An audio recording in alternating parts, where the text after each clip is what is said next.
Hi, I'm David Lee, and I'm here to explain what the difference is between Mark II and Mark III. What is the Mark III all about?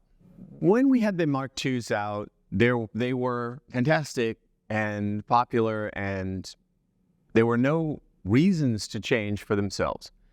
But there were things that could be better, and we're always trying to make things better. So what we saw that could have made things better were ways to update the speakers in the field, to expand the choices in terms of what you can do with them, with the processing changes, to move into areas that maybe your particular system or your particular market needed. And we found that there were several things that folks wanted from a portable speaker that nobody was really offering, but we always wanted to make it possible, because one of the major objections to powered speakers that always seemed to come up when things got just a little bit bigger was taking them outside, taking them outdoors, because in a lot of parts of the country, particularly in parts of the country where there's a market for outdoor events, it rains. And it always rains on the big holidays. It always rains on the picnic.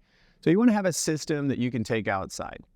And people were constantly nervous, I think, about taking their speakers outside because, what if the water gets where it's not supposed to go? Now, to be clear, we didn't make these things totally waterproof.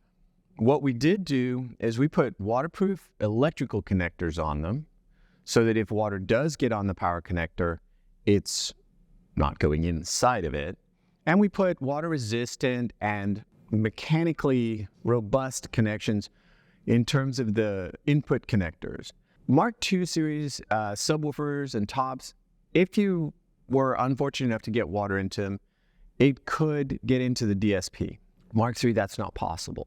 So Mark II had regular PowerCon NAC, the blue power connectors, and they are not technically watertight, and they're not what they call a breaking connector, which means that it shouldn't be connected and disconnected under load. The True One power connectors on the Mark IIIs are both watertight, IP65 rated, and they have breaking capacity, which means you could effectively use them as the power switch, and they can do that thousands of times over their lifetime. And so both of those things are features that were added to the Mark III that make it a little bit less limited in terms of where you can go, what you can do with it. Now, to be clear and practical, you still don't want them facing the sky when it rains so that the water goes into the tweeter and pools in there and gets into the electronics. That's obviously, we're not saying they're waterproof, but the connectors on the back are more robust than they were in the Mark IIs. And if you get a little rain on them, obviously cover them up if it starts raining, practical things. But again, the concern that you might have had for something getting a little bit of rain on it is largely alleviated by the new connection types and internal design of the Mark III amplification. Now, perhaps that's not the most important thing to most folks, and truth be told, it wasn't the most important thing that we thought of in terms of updating the Mark IIIs. The most important thing was performance related. And so what we wanted was a more robust, more capable DSP. So the DSP that we used in the Mark IIs was closer to its capacity for what it could do. And so the Mark III has vastly more capacity. The Mark II tops held 4 presets. The Mark III tops have the capacity to store 100 presets. That's a significant difference. The touch button accessible presets on the Mark II, there were 4. On the Mark III, we've doubled it to 8. It gives you the ability to choose presets just a little bit more refined in terms of the steps. If you spend the time to really listen and choose them, they dial in really, really nice and smoothly, and there's just a little bit more control that you have within that context. It's also a higher sampling rate. So instead of being a 48 kilohertz sampling rate, these are now a 96 kilohertz sampling rate. And the codecs and the digital to analog, or well, technically, I guess you should do it in sequence, analog to digital and digital to analog converters in them are higher quality, and they have just overall, they have a lower noise floor. So the dynamic range is increased. Another advantage that is incorporated within the Mark III is the ability to do preset updates and firmware updates in the field. Previously with the Mark II, we could facilitate that with the amplifier or the DSP being sent into our facility for a reprogramming. The Mark III has the ability for that to be done in the field by the customer, by you, using our software. If there are new releases or new requests that come out, we have up to 100 presets that we can include, and you can access them beyond number 8, 9 through 99, effectively. You can engage and load through the software. And that is a pretty big deal in terms of the software itself. The software also allows remote control. So incorporated within that data connection, you also get the ability to change presets in the venue. Of course, you do have to run a data cable between the speakers and a host router / computer so that you can communicate with them. They don't communicate wirelessly, but once you connect them to a wireless router, you can communicate with them from wherever you need to be. And you can load presets, you can adjust levels, you can change various parameters depending on the access level that you have selected within the software.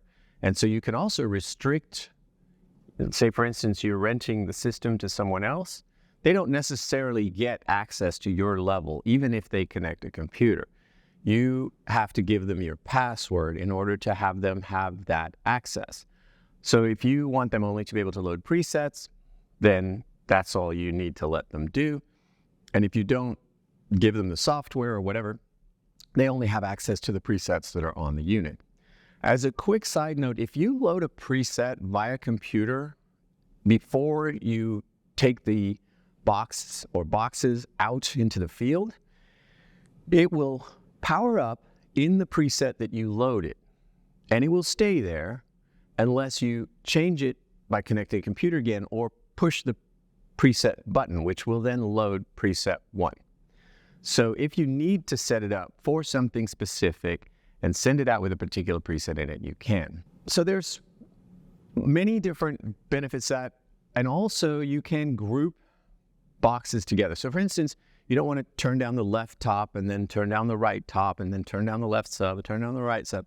You can actually group the tops together and turn them up and down together, load presets together, group the subs. And if you have a relatively large system, you can have multiple groupings with specific controls selected within those groups. I won't go into the whole instructions in that at this point, but suffice it to say that you can have a fairly comprehensive layer of control without having to have anything between your mixer / controller / DJ board, whatever, and the speakers. You can do this, whatever you need to do, from your laptop or basically laptop, tablet, that kind of thing.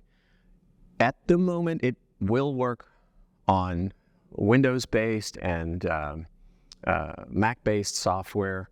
It is not app-based. It won't work on a phone at this point, but it will work from that practical point of view. You'll be able to make the necessary changes if you choose to set that up. The reality is that the vast majority of people won't need to do that. Truth be told, these things are still plug and play. They're very easy to use. You simply plug in the power, plug in the signal, and you can adjust the gains on the two, match the levels that you want in bass to mid-high, select the presets, go through, select where you want the overlaps. It's all built into the stuff. You never have to connect a computer. You can totally just go to the gig with mixer and the boxes and dial that in. So they haven't gotten harder to use. They've gotten a few more options that you can select from. Still very easy to put to use in the field. It just gives you the ability to create better results with similarly very little effort.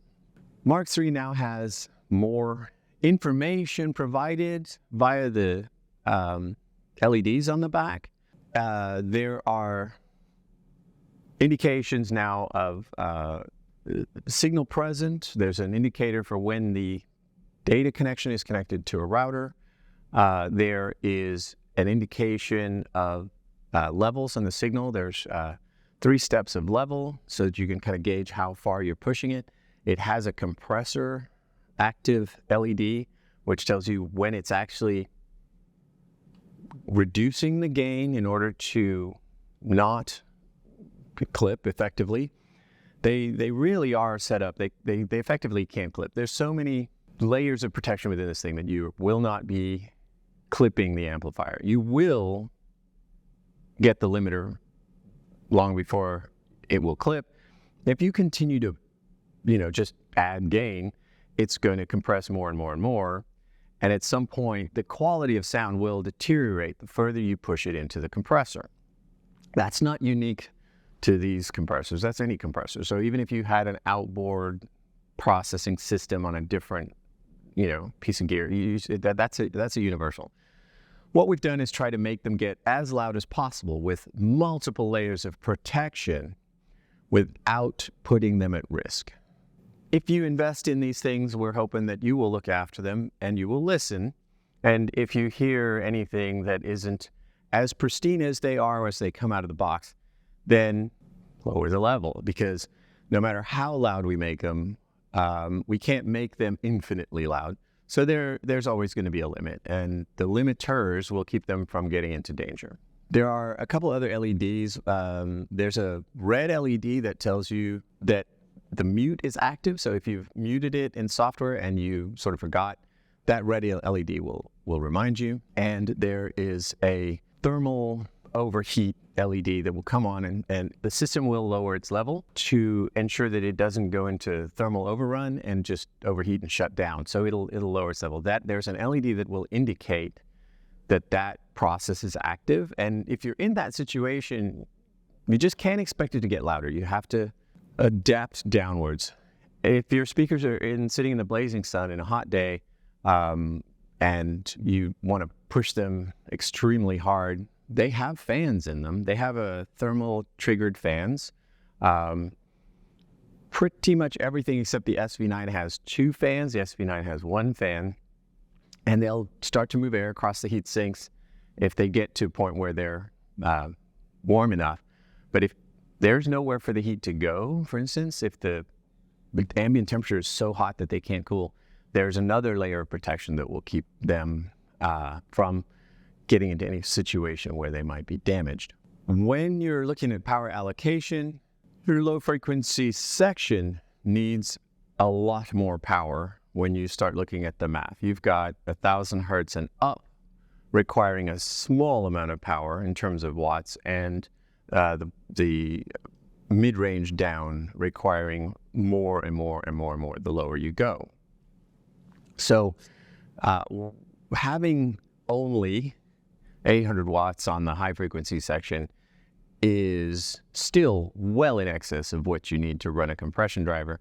And so we benefited from being able to increase the output of the loudspeaker by using an asymmetrical amplifier. We have more power that we can actually use going to this big 4-inch voice coil woofer here, or the dual 3.5-inch voice coils in the AT212 or the MFLA. They all get a substantial channel to be able to utilize everything that we can get out of them. And the high frequencies have plenty of power to be able to keep up. And, generally speaking, in case it's useful to know, high frequency devices are also significantly more efficient. So for the power that you get in, you get more SPL out. And so that's the other reason why you don't need very much power for high-frequency drivers. They're very lightweight diaphragms, and the nature of the fact that they're horn-loaded gives them an efficiency advantage significantly higher than a direct radiating mid/low frequency driver or subwoofer. So for those of you who already own Mark IIs, the Mark III is compatible with the Mark IIs, and you can combine Mark II subs and Mark III tops, Mark III subs and Mark II tops. They will work together. That is baked in. The good news is if you haven't bought Mark IIs, you get an upgrade in the sense of the Mark III. So you have an opportunity to get something that is even better than what the previous generations were. More output, more control, and a lot of cool features. And we look forward to hearing from you and answering any questions that I may not have covered in this video. But hopefully you now know what the Mark III does compared to the Mark II. And we'll look forward to seeing you in a future video.